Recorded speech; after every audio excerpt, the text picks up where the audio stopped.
چهره علی پور رو ملاحظه میکنید. امید اول گلزنی پرسپولیس توی یکی دو سال اخیر و از این لحظه بازی شروع میشه. ضربه بلند، علی پور تو بسر میگذاره، منشا فرار کرده، منشا فرصت برای منشا، داشت تک به تک میشه به دروازه‌بان، اما لاکومته از راه رسید و توپ رو گرفت. ادمینسون توپشون رو میگیره، حرکت ادمینسون، همچنین ادمینسون چه تکنیکی داره ادمینسون، فرصت برای ادمینسون و واکنش عالیه علیرضا بیرانوند. یه فرصت اینتر بر بازیکن پرسپولیس، توپ رو یاران تیم الدوحیل میگیرند. خیلی بازی پر هیجان و حساس و پر التهاب توی ورزشگاه آزادی. منشا از همونجا و توپ به تیر دروازه میخوره. وای چرا این تو گل نشد. میفرسته به دروازه، محکم، موقعیت و توی دروازه. گل بعدی خوردیم از تیم الدوحیل توی یه رفت و برگشت به طرز عجیب. دروازه پرسپولیس باز شد، سکوت ورزشگاه آزادی رو در بر گرفته. بازی به نظر میرسه نوید معلول،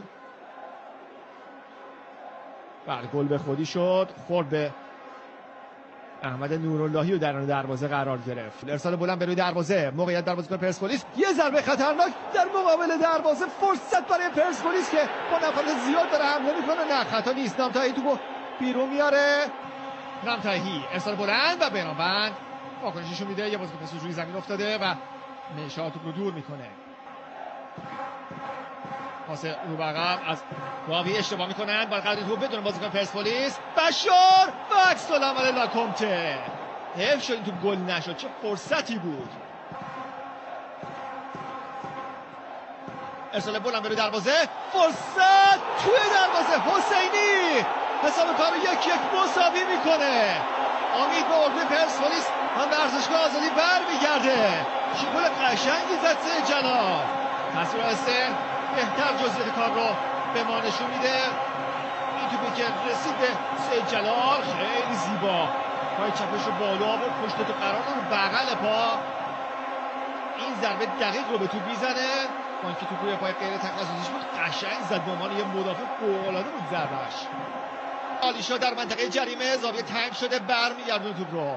حالا فرصت سانت، ارسال برای دروازه، موقعیت و ضربه سری که از بالای دروازه علی پور به بیرون زد. یه سانت بلند دیگه، فرصت برای منشا و ضربه‌ای که در اختیار دروازه‌بان یعنی لاکومته قرار میگیره. حرکت خوبی از اون جناح داره شکل میگیره برای تیم پرسپولیس. خود نوراللهی، ضربه این بازیکن که در چارچوب نبود. ضربه از حسینی. منشا یه فرار عالی میتونه شکل بگیره، اما بازیکن‌های تیم الدوحیل رو تو اثر گذاشتن. علی پور یه بدن میاد، عالی کار میکنه. علی پور میتونه کاتبکش بکنه، فرصت برای گل دوم توی دروازه گل دوم برای پرسپولیس. 2-1 میشه نتیجه. ببین از این زاویه اول ببینیم، اینجوری نابود میکنه مدافع مقابلش رو. مندز رو زمین میندازه، پاس کاتبک به مقابل دروازه و گل به خودی که بازیکن‌های تیم الدوحیل به خودشون میزنن. اینجا تلاش سلطان بریک برای اینکه دروازه باز نشه فایده نداشت و خودش بود که رو به کنج دروازه خودی کوبید. بلند برای دروازه، ضربه سری که بیرون میره خوشبختانه و تهدیدی متوجه دروازه بیرانوند و پرسپولیس نمیشه.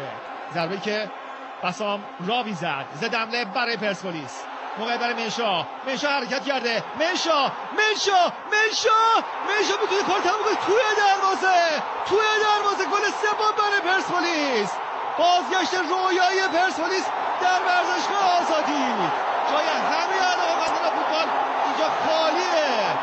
ما متقبل قطری رو داریم اینجا میبریم.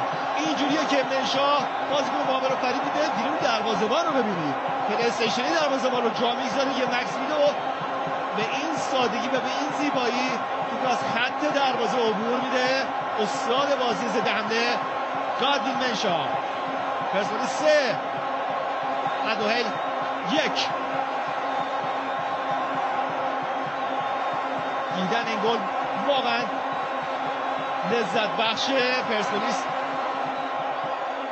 اوج شور و هیجان رو میاره به ورزشگاه آزادی. این حرکت منشا هست، یه همکاری هم باش میکنه ماتیبو که متخصص دفاع کردن هم نیست، جا میمونه با نگاهی ناامید داره صحنه رو میبینه. نگاه ناامیده و 2 تا میشه چون داکونته هم بهش اضافه میشه و دروازه تیم اندوه که باز میشه. علیپور سمت راست رو انتخاب میکنه. علی شاه میتونه بره کنار زمین و وقت رو تلف بکنه، اما حمله میکنه علی شاه در منطقه جریمه. علی شاه و ضربه این بازیکن که از کنار دروازه بیرون میره.